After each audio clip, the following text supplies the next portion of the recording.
ہم ایسے منافق لوگ ہیں کہ کسی کی تکلیف کو اس کے گناہوں کی سزا سمجھتے ہیں اور اپنی تکلیف کو آزمائش۔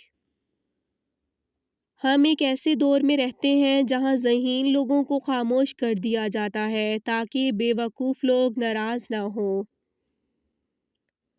سنا تھا روز قیامت کوئی کسی کا نہیں رہے گا، مگر یہ معاملہ تو دنیا میں دکھائی دے رہا ہے۔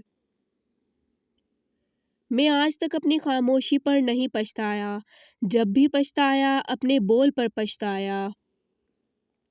لوگوں کو جانچنے کا کام تم نے سنبھال لیا، حالانکہ اعمال تولنے والا ترازو تو کہیں اور ہے۔ اللہ سے کبھی مانگنے لگو تو اوقات دیکھ کر نہیں، بلکہ اس کی شان دیکھ کر مانگنا۔ صبر والے کانوں سے سنو، ہمدرد آنکھوں سے دیکھو، محبت والی زبان سے بولو۔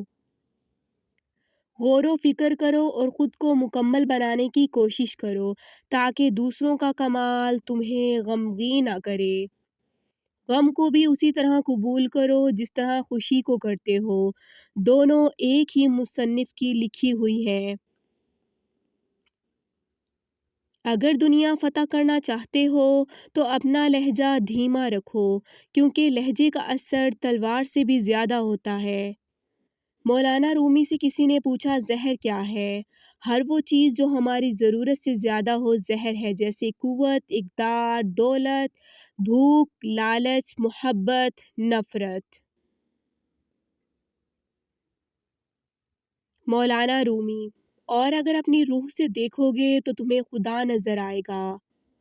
غم نہ کرو، کھوئی ہوئی چیز کسی دوسری صورت میں واپس مل جاتی ہے۔ جب انسان کی آنکھوں سے ندامت کے آنسو بہتے ہیں تو اس پر رب کی رحمت برستی ہے۔ خاموش رہو، صرف خدا ہی تمہارے دل کا بوجھ ہلکا کر سکتا ہے۔ جلال الدین رومی۔ دنیا کو دھوکے کا گھر اسی لیے کہا جاتا ہے کہ یہاں پر حقیقتیں الٹی نظر آتی ہیں۔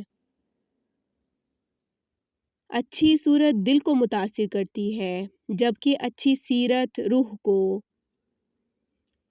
سب مر کر قبروں میں جاتے ہیں، لیکن اچھا انسان مر کر لوگوں کے دلوں میں جاتا ہے اور لوگ یاد کے ذریعے اسے زندہ رکھتے ہیں۔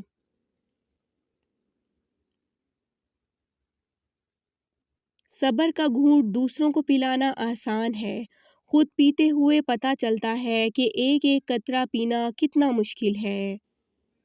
نرمی کے ساتھ گفتگو کرنا اور درگزر کرنا بھی صدقہ ہے۔